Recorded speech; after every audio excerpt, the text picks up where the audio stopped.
The other girls were not jealous because Laura had mittens and candy and a doll, because Laura was the littlest girl except baby Carrie and Aunt Eliza's little baby, Dolly Varden. The babies were too small for dolls. They were so small they did not even know about Santa Claus. They just put their fingers in their mouths and wriggled because of all the excitement.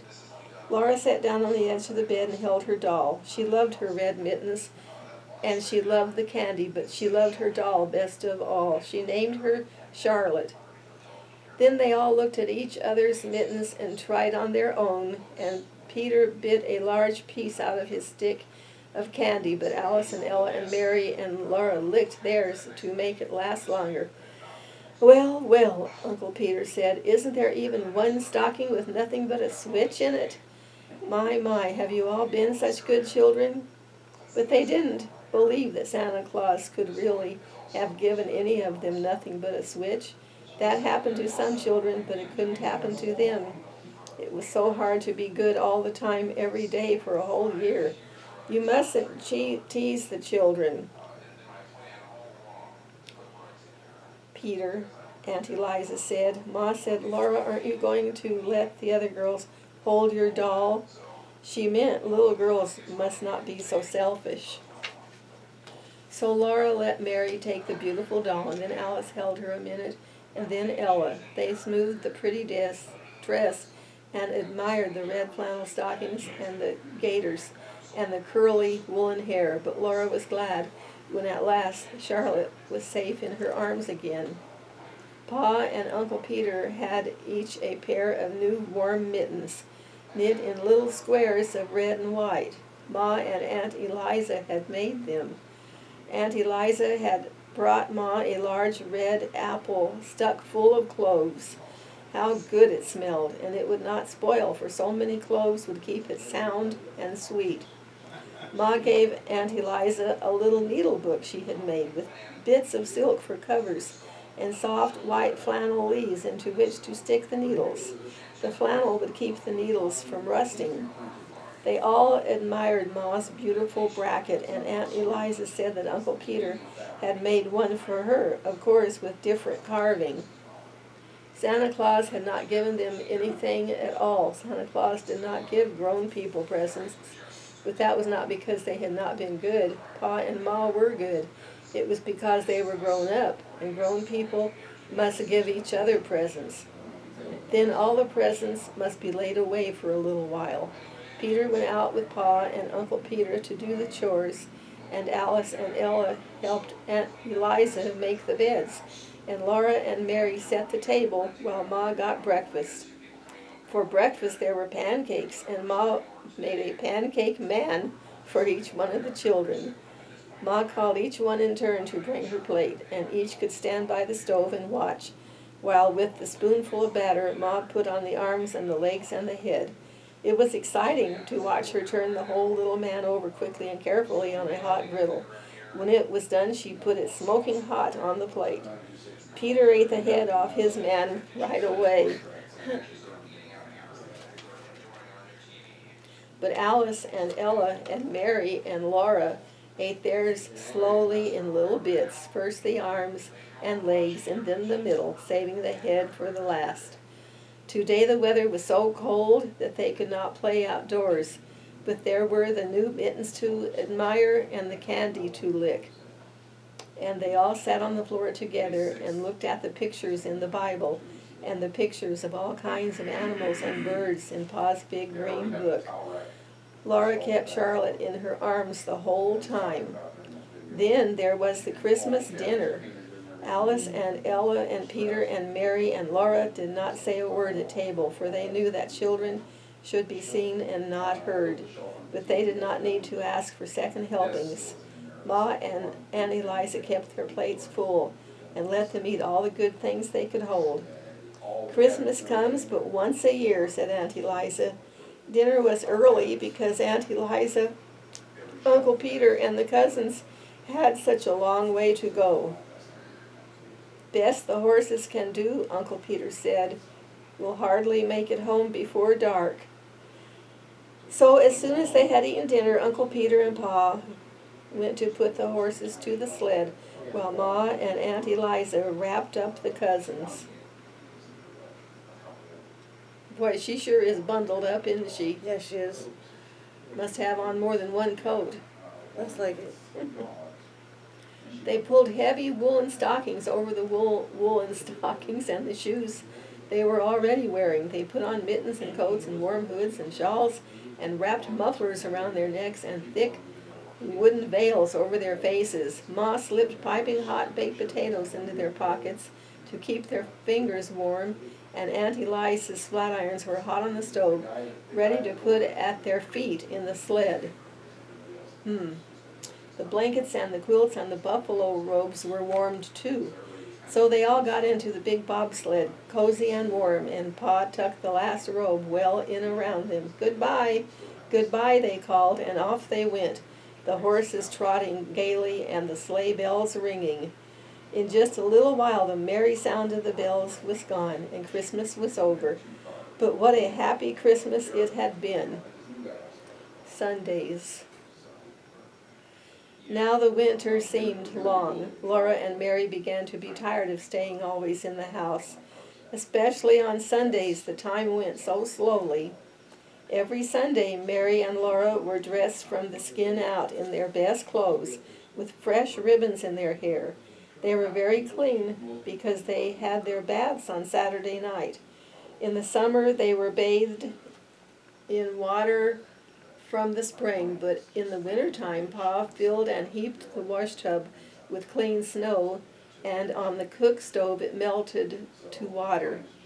Then close by the warm stove, behind a screen made of a blanket over 2 chairs, Ma bathed Laura, and then she bathed Mary. Laura was bathed first because she was littler than Mary. She had to go to bed early on Saturday nights with Charlotte, because after she was bathed and put into her clean nightgown, Pa must empty the wash tub and fill it with snow again for Mary's bath. Then, after Mary came to bed, Ma had her bathe behind the blanket, and then Pa had his, and they were all clean for Sunday. On Sundays, Mary and Laura must not run or shout or be noisy in their play. Mary could not sew on her 9-patch quilt, and Laura could not knit on the tiny mittens she was making for baby Carrie. They might look quietly at their paper dolls, but they must not make anything new for them. They were not allowed to sew on doll clothes, or not even with pins. They must sit quietly and listen while Ma read Bible stories to them, or stories about lions and tigers and white bears from Pa's big green book, The Wonders of the Animal World. They might look at pictures and they might hold their rag dolls nicely and talk to them, but there was nothing else they could do. Laura liked best to look at the pictures in the big Bible with its paper covers.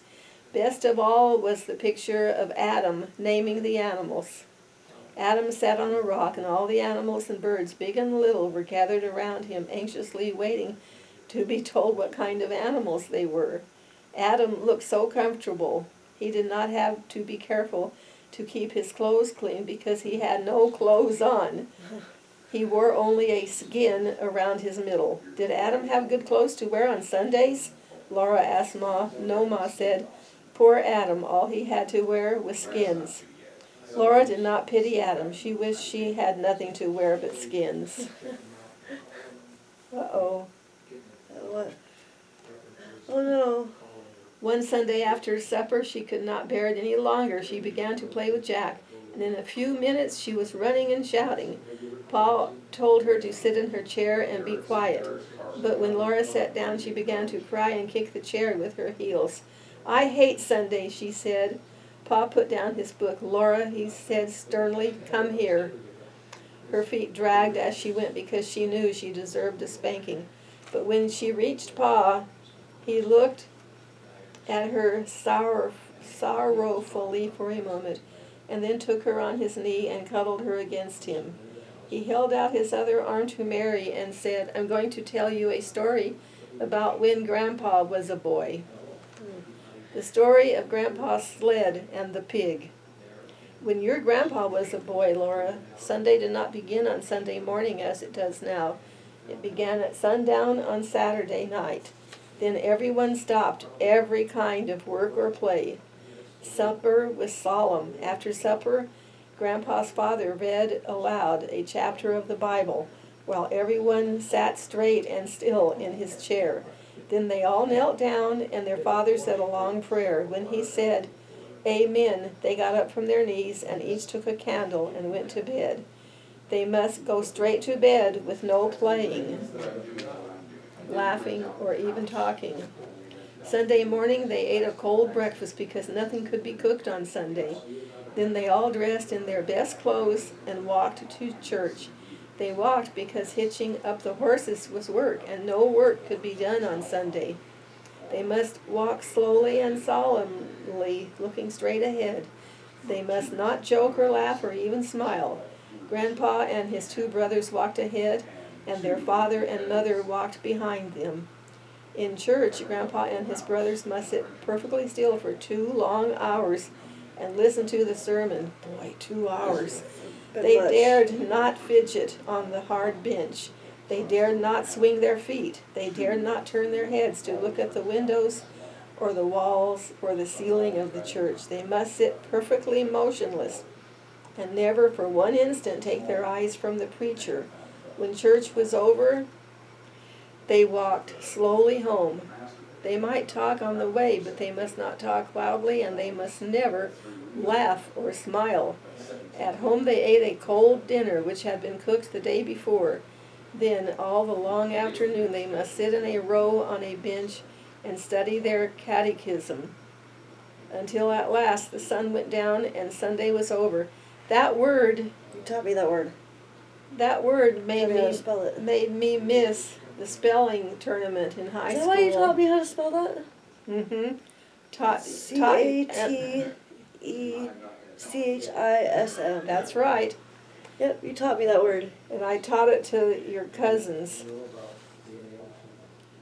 Then That's why you did it. Yes. Until at last the sun went down and Sunday was over. Now, Grandpa's home was about halfway down the side of a steep hill. The road went from the top of the hill to the bottom, right past the front door. And in winter it was the best place for sliding downhill that you can possibly imagine. One week, Grandpa and his two brothers, James and George, were making a new sled. They worked on it every minute of their playtime.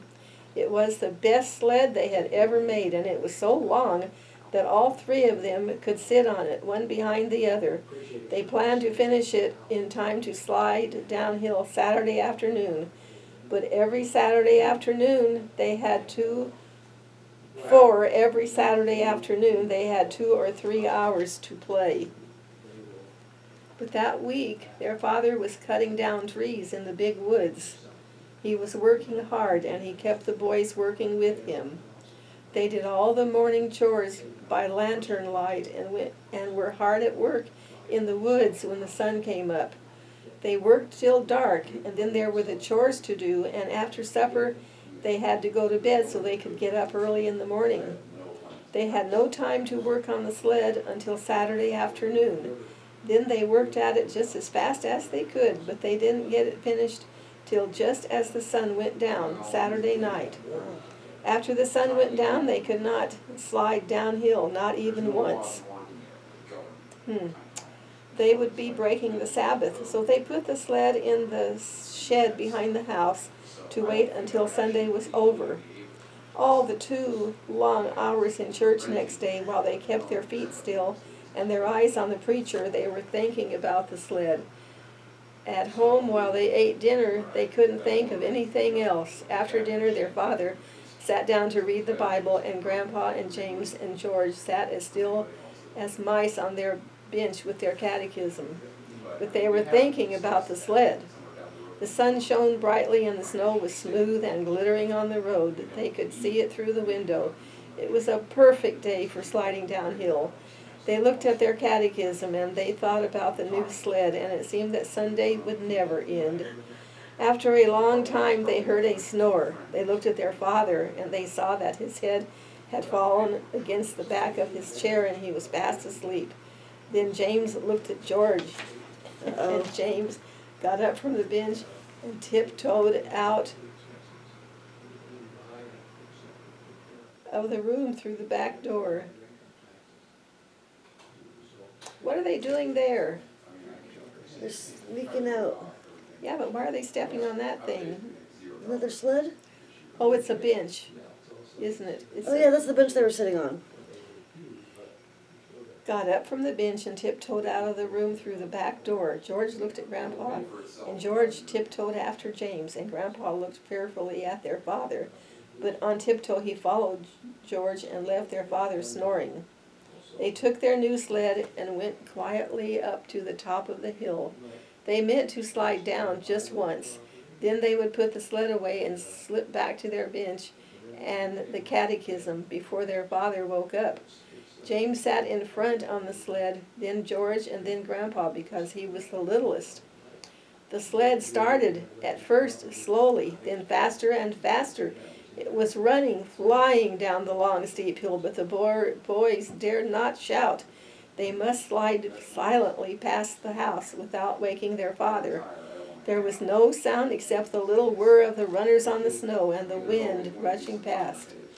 Then, just as the sled was swooping toward the house, a big black pig stepped out of the woods. He walked into the middle of the road and stood there. The sled was going so fast it couldn't be stopped. There wasn't time to turn it. The sled went right under the hog and picked him up. With a squeal, he sat down on James, and he kept on squealing. Oh, loud and shrill, squee, squee. They flashed by the window, the pig sitting in front, then James, then George, then Grandpa, and they saw their father standing in the doorway looking at them. They couldn't stop, they couldn't hide, there was no time to say anything. Down the hill they went, the hog sitting on James and squealing all the way. At the bottom of the hill they stopped. The hog jumped off James and ran away into the woods, still squealing. The boys walked slowly and solemnly up the hill. They put the sled away. They sneaked into the house and slipped quietly to their places on the bench. Their father was reading his Bible. He looked up at them without saying a word. Then he went on reading, and they studied their catechism. But when the sun went down and the Sabbath day was over, their father took them to... He had to wait until the Sabbath was over before he punished them. Took them out to the woodshed and tied their jackets. First James, then George, then Grandpa. So you see, Laura and Mary, Pa said, you may find it hard to be good, but you should be glad that it isn't as hard to be good now as it was when Grandpa was a boy. Did little girls have to be as good as that, Laura asked, and Ma said it was harder for little girls because they had to behave like little ladies all the time, not only on Sundays. Little girls could never slide downhill like boys. That's not fair. Little girls had to sit in the house and stitch on samplers. Now run along and let Ma put you to bed, said Pa, and he took his fiddle out of its box. Laura and Mary lay in their trundle bed and listened to the Sunday hymns, for even the fiddle must not sing the weekday songs on Sundays. Rock of Ages, cleft for me, Pa sang with the fiddle. Then he sang, shall I be carried to the skies on flowery beds of ease, while others fought to win the prize and sailed through bloody seas? Laura began to float away on the music, and then she heard a clattering noise, and there was Ma by the stove getting breakfast. It was Monday morning, and Sunday would not come again for a whole week. That morning when Pa came in to breakfast, he caught Laura and said he must give her a spanking. First he explained that today was her birthday, and she would not grow properly next year unless she had a spanking. And then he spanked so gently and carefully that it did not hurt a bit. 1, 2, 3, 4, 5, 6. He counted and spanked slowly. 1 spank for each year, and at the last, 1 big spank to grow on. Then Pa gave her a little wooden man he had whittled out of a stick to be company for Charlotte. Ma gave her 5 little cakes, one for each year, and Laura had lived with her and Pa. And Mary gave her a new dress for Charlotte. Mary had made the dress herself when Laura thought she was sewing on her patchwork quilt. Oh, that's sweet. And that night, for a special birthday treat, Pa played Pop Goes the Weasel for her. He sat with Laura and Mary close against his knees while he played. "Now watch," he said. "Watch, and maybe you can see the weasel pop out this time." Then he sang, "A penny for a spool of thread, another for a needle. That's the way the money goes." Laura and Mary bent close watching, for they knew now was the time. "Pop," said Pa's fiddle on the string. "Goes the weasel," sang the fiddle, plain as plain. But Laura and Mary hadn't seen Pa's finger make the string pop. "Oh, please, please do it again," they begged him. Pa's blue eyes laughed, and the fiddle went on while he sang. "Around the cobbler's bench the monkey chased the weasel. The preacher kissed the cobbler's wife. Pop goes the weasel." They hadn't seen Pa's finger that time either. He was so quick they could never catch him. So they went laughing to bed and lay listening to Pa and the fiddle singing. There was an old darky, and his name was Uncle Ned, and he died long ago, long ago. There was no wool on the top of his head in the place where the wool ought to grow. His fingers were as long as the cane in the brake. His eyes they could hardly see, and he had no teeth for to eat his hoe cake. So he had to let the hoe cake be. So hang up the shovel and the hoe, lay down the fiddle and the bow. There's no more work for old Uncle Ned, for he's gone where the old darkies go. Huh. This is one of my favorite stories in this one. The Yeah. 2 big bears. Yeah. You remember this one? Mm-hmm. Then one day, Pa said that spring was coming. In the big woods, the snow was beginning to thaw. Bits of it dropped from the branches of the trees and made little holes in the softening snowbanks below. At noon, all the big icicles along the eaves of the little house quivered and sparkled in the sunshine, and drops of water hung trembling at their tips. Pa said he must go to town to take the furs of the wild animals he had been trapping all winter. So one evening he made a big bundle of them. There were so many furs that when they were packed tightly and tied together, they made a bundle almost as big as Pa. Very early one morning, Pa strapped the bundle of furs on his shoulders and started to walk to town. There were so many furs to carry that he could not take his gun. Ma was worried, but Pa said that by starting before sunup and walking very fast all day, he could get home again before dark. The nearest town was far away. Laura and Mary had never seen a town. They had never seen a store.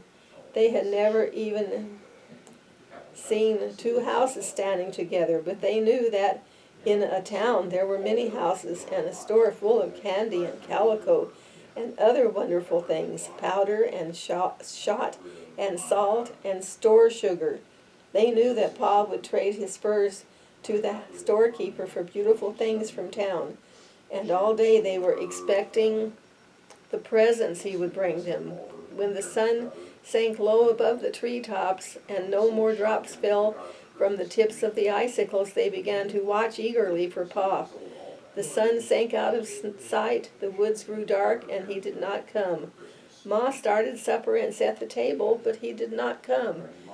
It was time to do the chores, and still he had not come. Ma said that Laura might come with her while she milked the cow. Laura could carry the lantern. So Laura put on her coat and Ma buttoned it up, and Laura put her hands into her red mittens that hung by a red yarn string around her neck, while Ma lighted the candle in the lantern. Laura was proud to be helping Ma with the milking, and she carried the lantern very carefully. Its sides were of tin, with places cut in them for the candlelight to shine through. When Laura walked behind Ma on the path to the barn, the little bits of candlelight from the lantern leaped all around her on the snow. The night was not yet quite dark. The woods were dark, but there was a gray light on the snowy path, and in the sky there were a few faint stars. The stars did not look as warm and bright as the little lights that came from the lantern.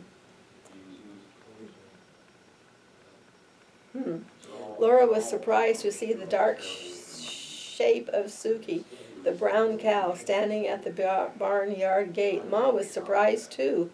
It was too early in the spring for Suki to be let out in the big woods to eat grass. She lived in the barn. But sometimes on warm days, Pa left the door of her stall open so she could come into the barnyard.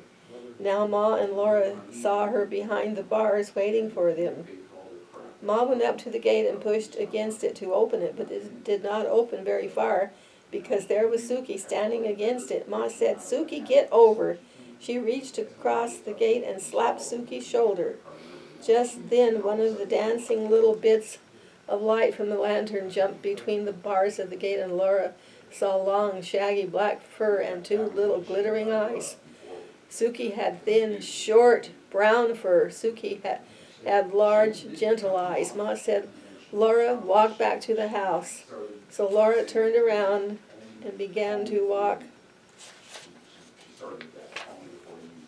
toward the house. Ma came behind her. When they had gone part way, Ma snatched her up, lantern and all, and ran. Ma ran with her into the house and slammed the door. Then Laura said, "Ma, was it a bear?" "Yes, Laura," Ma said, "it was a bear." Laura began to cry. She hung on to Ma and sobbed. "Oh, will he eat Suki?" "No," Ma said, hugging her. "Suki is safe in the barn." I thanked Laura. All those big, heavy logs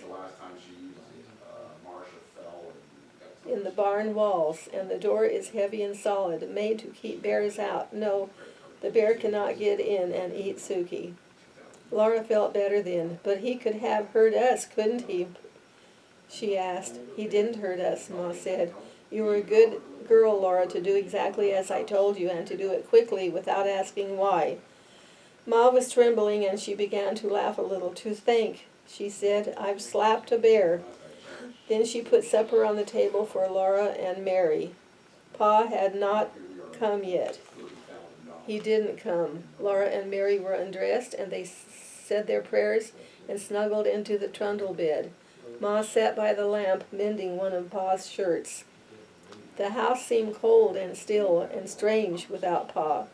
Laura listened to the wind in the big woods. All around the house the wind went, crying as though it were lost in the dark and the cold.